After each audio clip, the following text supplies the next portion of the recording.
예, 우리 할렐루야 샬롬 하고 인사합니다. 할렐루야 샬롬 샬롬 샬롬 샬롬 샬롬.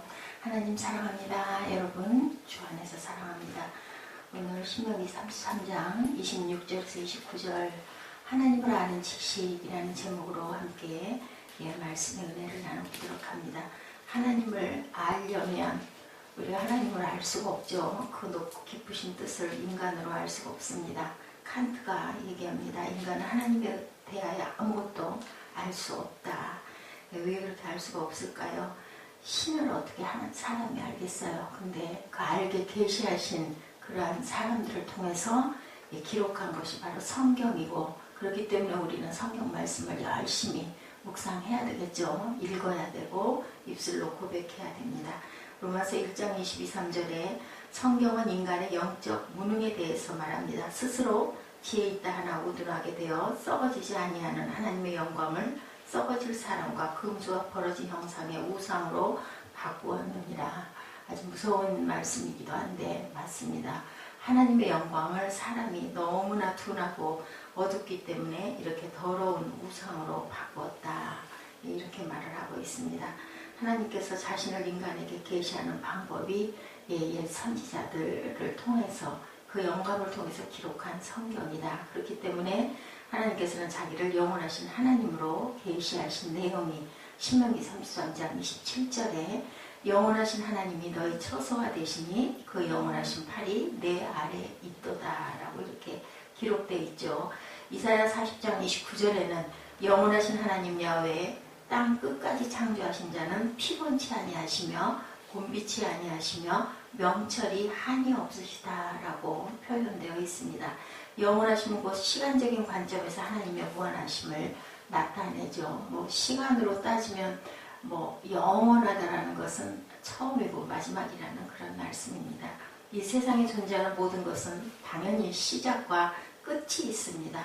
영원 전부터 영원 후까지 존재하는 것은 아무것도 없죠. 그런데 인간도 마찬가지죠. 그런데 하나님은 영원하신 하나님이십니다. 영혼은 없습니다. 인간에게는 어머니 몸에서 우리가 태어난 날이 있고 세상을 하직하는 날이 있습니다. 창세기에 보면 대홍수 이전의 사람들은 보통 800~900세를 살았다고 합니다. 무두셀라는 969세까지 가장 오래 살았죠. 결국은 어찌됐든 900세를 살든 1000세를 살든 우리에게는 그 숫자는 정말 기하학적이죠. 어떻게 인간이 1000년을 살겠습니까? 아무리 과학이 발달된다 해도, 아무리 생명 연장이 되고 우리가 좋은 것으로 아주 조심을 하고 일상에 별일이 없다 하더라도 건강 상태가 아주 문제가 없는 사람도 사고로 인해서도 얼마든지 죽을 수 있거든요. 그건 알 수가 없습니다. 인간이 아무리 조심을 해도 사고가 나려면 천재지변으로도 사고가 납니다. 그런데 어찌됐든 간에 1000년을 산다라는 건 기가 막힌 얘기지만 어쨌든 시작이 있으면 끝이 있다라는 얘기죠. 그러나 세계에서 가장 수명이 길다는 일본의 경우도 평균 수명이 83세를 넘지 못하고 우리나라는 평균 수명이 81세로 나타나 있습니다. 인간을 비롯해서 모든 동식물이 전부 다 유한한 생명이다. 그러나 하나님께서는 영원하시죠. 시작과 끝이 없으신 분, 천사들과 인간들 그 외의 모든 동식물, 무생물이 다 지음받은 존재지만 하나님께서는 스스로 있는 자다. I am who I am 이렇게 말씀을 하십니다. 모세가 미디안 광야에서 양무리를 칠 때 하루는 양무리를 이끌고 호렙산 근처로 갔다가 신기한 광경을 목격하죠. 우리가 너무 잘 아는 떨기나무에 불이 붙었는데 그 불이 사그라지지 않은 거예요. 당연히 불 붙으면 확 붙어가지고 불타서 금방 없어져 버리는데 이 불은 계속 타 있으니까 모세가 신기하고 이상해서 가까이 다가가 보죠. 우리도 아마 그럴 것 같아요. 불이 시작이 돼서 그런 현상들은 주변에 일어나니까 불타네 하고 쳐다봤을 건데 꺼지지 않고 계속 타고 있으니까 가까이 가본 거죠. 내가 돌이켜봐서 이 큰 광경을 보리라. 떨기나무가 어찌하여 타지 아니하는고 하면서 가봤어요. 그랬더니 그 안에서 음성이 들리죠. 모세야 모세야 내가 여기 있나이다 라고 대답을 하니까 여기 가까이 하지 말아라. 너희 선 곳은 거룩한 땅이니 내 발에서 신을 벗으라고 말씀을 합니다. 나는 내 조상의 하나님이니 아브라함의 하나님, 이삭의 하나님, 야곱의 하나님이라고 말씀하시죠. 거기서 하나님께서는 모세에게 애굽에서 종살이하는 이스라엘 자손을 해방시키라고 명령을 하십니다. 사명을 주신 거죠. 그때 모세가 하나님께 여쭤봅니다. 내가 이스라엘 자손에게 가서 이르기를 너희 조상의 하나님이 나를 너희에게 보내셨다 하면 그들이 내게 묻기를 그의 이름이 무엇이냐 하리니 내가 뭐라고 그들에게 말하리까. 그때 그 말씀을 합니다. 내가 이스라엘 자손에게 가서 이르기를 너희 조상의 하나님이 나를 너희에게 보내셨다 하면 대답은 나는 스스로 있는 자라. 그렇게 얘기를 해서 I am who I am이라는 말씀이 시작이 됩니다. 야훼라는 성어는 곧 스스로 있는 자. 나는 누가 지은 게 아니라 스스로 처음부터 있었다. 이 세상에 존재하는 모든 것은 우연히 있는 것이 아니고 존재의 원리가 있다는 겁니다. 그 말씀을 통해서. 진화론은 자연 발생을 주장하지만 그것은 비과학적인 생각이죠. 어떻게 광활한 우주와 동식물이 그냥 생겼겠느냐는 거죠. 성경은 하나님께서 우주 만물을 창조하셨다고 말씀합니다. 하나님께서 만물의 근원이 되시죠. 그러나 하나님께서는 원인이 없으시다. 왜냐하면 스스로 계시고자 해서 계신 분이시기 때문에. 버트란드 레스는 말합니다. 만약에 모든 것이 원인이 있어 존재한다면 하나님을 있게 만드는 원인도 있을 것이 아닌가. 그렇죠. 결국 그는 무신론자가 되고 말았습니다. 하나님은 원인이 없이 존재하시는 분이다. 그래서 하나님입니다. 내가 있고자 해서 계시는 분이죠. 모든 만물이 시작이 있지만 하나님께서는 시작이 없으시다. 왜냐하면 영원 전부터 영원 후까지 계시기 때문에. 우리가 알아야 할 것은 이 영원성이야말로 하나님과 피조물을 구별짓는 기본적인 조건이 된다라는 것. 세상 사람들이 섬기는 신은 실제 하는 것이 아니고 사람들이 상상 속에서 만들어낸 건데, 그러므로 신들은 영원하지가 못합니다. 에덴 동산에서 사단은 하와에게 다가와서 너희가 선악을 알게 하는 나무의 실과를 따먹으면 너희 눈이 밝아져서 하나님처럼 되리라 고 얘기하죠. 그러나 피조물은 결코 하나님처럼 될 수는 없습니다. 뭐하고 있다가 가요? 닮으려고 노력하다가 갑니다. 그것도 오셔서 형상으로 보여주신 예수님을 우리가 알고 있기에 무엇을 통해서? 우리는 성경을 통해서. 그때 그 시절에 있었던 사람들은 예수님을 본 분들도 본 사람들도 있지만 우리는 보지 못합니다. 성경을 통해서. 그리고 성령의 감동을 통해서 기도할 때 아니면 일상 속에서 말씀해 주실 때가 있죠. 느끼게 해주시죠. 피조물은 어디까지나 피조물이지 창조주가 될 수 없다. 어저께 얘기를 웬일로 예지가 물어보다 보니까 천사를 봤느냐는 소리를 하다 보니까 얘기가 좀 길었었는데, 그렇죠. 우리는 느낄 뿐입니다. 어떻게 그걸 그 하나님 자체를 볼 수는 없습니다. 빛으로 느끼거나 우리의 감동으로 느끼는 거죠. 사람은 어디까지나 사람입니다. 한국인들은 당군을 조상으로 삼죠. 당군은 신화에 나오는 인물로 역사적으로 증명할 수는 없지만 터무니없는 이야기로 여길 것도 또한 아니라고 하죠. 신화 가운데는 타당한 근거를 갖고 있는 것들도 많이 있다고 합니다. 옛사람들은 조상들의 이야기를 신화의 형식으로 남기기를 좋아했어요. 그렇게 함으로 자기들의 위대한 조상의 후예라는 사실을 과시하고 후대에 전승을 하죠. 따라서 당군을 역사적 인물로 간주한다고 해서 문제될 건 없습니다. 초등학교 과정이나 공원 등지에 세워놓은 당군상은 그런데 문제가 있다. 왜냐하면 동상들은 사실은 어떻게 보면 하나의 형상이기 때문에 우상이다. 근데 저는 그렇게 생각하지는 않습니다. 기념을 하느라고 세종대왕도 세종묘에 가면 있지 않습니까? 그런데 그런 것들을 모두 다 우상으로 여긴다면 어떤 기념탑이나 기념비도 마찬가지가 아닐까. 저는 그렇게 생각을 합니다. 하나님의 영원하심은 우리 인간이 보잘것없는 존재임을 깨워주죠. 진시황은 어떻게 했어요? 중국을 통일하고 아주 영원히 좀 살고 싶어서 불로초 부하로 동광으로 사람까지 보내지만 결국은 돌아가죠. 돌아갈 수밖에 없습니다. 그분이 나이가 그렇게 많아가지고 돌아갔다고 제가 듣지 않은 것 같아요. 한 60여 세? 그 정도 돼서 그때는 굉장히 수명이 짧을 때였기 때문에 결국은 기다리다가 병들어서 50세에 돌아갔네요. 50세. 그렇게 젊은 나이에 우리보다 훨씬 더 일찍 돌아갔습니다. 천하 통일했어도 결국은 사람은 갑니다. 이렇게 하나님은 거창한 무덤을 만든 것 아무 소용이 없죠. 무덤과 유물들은 그가 죽음 앞에서 무력한 인생임을 증명을 합니다. 요즘에는 그 목사님들이 그 뭐 유명하고 훌륭하신 목사님들은 자기의 기념 교회를 세우는 또 유행이 생겨 있다고 하는데 그것은 과연 어떨까 생각을 해봅니다. 기념 교회들이 있죠. 아주 그 옛날에 지금도 베드로 성당 이런 식으로 있지만 글쎄요 그렇게까지 할 일이 있을까 싶습니다. 하나님의 사람 모세는 시편 90편에서 기도하죠. 주여 주는 대대 우리의 거처가 되셨나이다. 산이 생기기 전 땅과 세계도 주께서 조성하기 전 영원부터 영원까지 주는 하나님이십니다.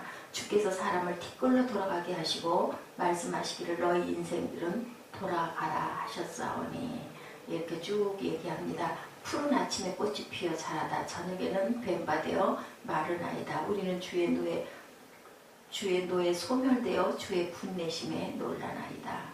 주께서 우리의 죄악을 주의 앞에 놓으시며 우리의 은밀한 죄를 주의 얼굴빛 가운데 두셨사오니 우리의 모든 날이 주의 분노 중에 지나가며 우리의 평생이 일직간에 다하였나이다.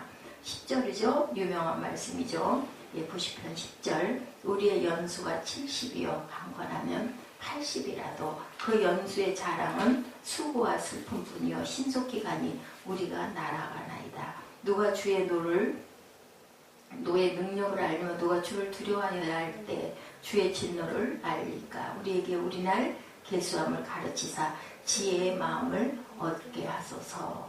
지혜의 마음을 기도하는 겁니다. 하나님께서 우리에게 지혜를 주셔서 하나님을 알게 해달라는 그러한 간구죠. 모세와 같이 영원하신 하나님을 섬기는 사람은 인생의 덧없음을 깨달죠. 유한한 인생을 함부로 살아서 낭비하지 아니하고 지혜롭고 살려고 해요. 우리가 아무리 뭐 많은 걸 가져서 아니면 뭐 엄청나게 맛있는 음식을 어제 그 당근 요리 한 우리 세빈 예배 때 본 그 예화 재밌죠. 그 배가 고프니까 무엇을 줘도 너무너무 맛있고 잊을 수가 없는 겁니다. 이렇게 우리는 그렇기 때문에 낭비하지 않고 열심히 살아야 된다. 인생은 짧고 예수는 길다. 우리는 살다 가면 그만인데 예수는 오래도록 남아있다라는 거죠. 수천 년 전의 예술 가운데 지금도 살아서 공연되는 것이 과연 얼마나 있을까. 그렇지만 예술 작품들은 정말 인생보다는 굉장히 오랫동안 남아있습니다. 훌륭하고 그 성공한 작품들은 오래 보존이 돼서 남아있죠. 하나님께서는 영원히 살아계시면서 우주 만물을 운행하시고 이 세상 사람들의 흥망성쇠와 인생들의 생사화복을 주관하신다. 이 지구가 영원할 것처럼 생각하지만 성경은 땅이 언젠가는 불타고 없어질 것이라고 베드로후서 3장 10절과 12절에 말씀을 하죠. 그런데 하나님은 영원하다고 시편에 계속 말씀합니다. 102편 25절에서 27절에는 이렇게 말씀합니다. 주께서 옛적에 땅에 기초를 두셨사오며 하늘도 주의 손으로 지으신 바니이다. 천지는 없어지려니와 주는 영존하시겠고 그것들은 다 옷같이 낡으리니 의복같이 바꾸시면 바꾸려니와 주는 여상하시고 주의 연대는 무궁하리이다. 이렇게 고백되어 있습니다. 하나님의 영원하시는 성도에게 도대체 무슨 의미가 있을까? 첫째로 성도들에게 하신 하나님의 언약이 영원 불변을 의미하죠. 영원 불변하죠. 변하지 않습니다. 세상이 아무리 변한다 하더라도 진리는 영원하다. 창세기 17장 17절에는 하나님께서 아브라함에게 이르시기를 내가 내 언약을 나와 너와 내 대대 후손 사이에 세워서 영원한 언약을 삼고 너와 내 후손의 하나님이 되리라. 무지개가 구름 사이에 있으니 내가 보고 나 하나님과 땅에 무릇 혈기 있는 모든 생물 사이에 영원한 언약을 기억하리라. 창세기 9장 16절에 홍수 후에 하나님께서 노아에게 이렇게 말씀을 하죠. 아브라함에게 창세기 17장 7절에 내가 내 언약을 너와 내 대대 후손의 사이에 세워서 영원한 언약을 삼고 너와 내 후손의 하나님이 되리라. 이렇게 영원이란 단어 불변이라는 의미로 사용이 됩니다. 자, 이 믿음이 있을 때 우리는 어떤 시험과 핍박 앞에서도 흔들림 없는 신앙을 지킬 수 있다. 그래서 아브라함도 흔들림 없는 신앙을 지키죠. 아내 사라가 잉태치 못함으로 그에게는 아들이 없었는데 기적 같은 일이 일어나는 것을 우리가 압니다. 아브라함의 믿음을 로마서 4장에도 기록하고 있습니다. 17절에 기록된 대로 내가 너를 많은 민족의 조상으로 세웠다 하신 것 같으니 그의 믿음 바 하나님은 죽은 자를 살리시며 없는 것을 있는 것 같이 부르시느니라. 18절에 아브라함이 바랄 수 없는 중에 바라고 믿었으니 이는 내 후손이 이같으리라 하신 말씀대로 많은 민족의 조상이 되게 하려 하심으로 인함이라. 그가 백세에 되어 자기 몸은 죽은 것 같은 거 사라의 폐에 죽은 것 같음을 알고도 믿음이 약하여지지 아니하였다라고. 그래서 결국은 아들을 받습니다. 중요한 것, 우리는 항상 꿈과 이상을 가져야 된다. 꿈이 있고 이상이 있으면 노인이 아니라고 그러죠. 꿈과 이상이 없어져 버리면 그때부터는 노인이라고 합니다.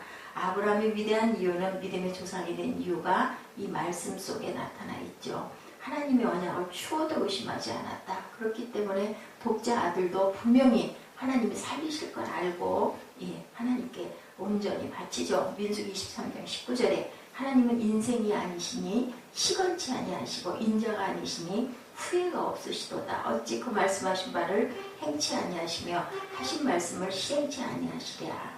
우리 인간들은 신실함이 부족합니다. 잘 믿는다고 하면서도 많이 흔들리죠. 갈등도 많습니다. 둘째로 하나님의 영원하심은 성도들이 받은 구원의 확실성을 보장해 준다.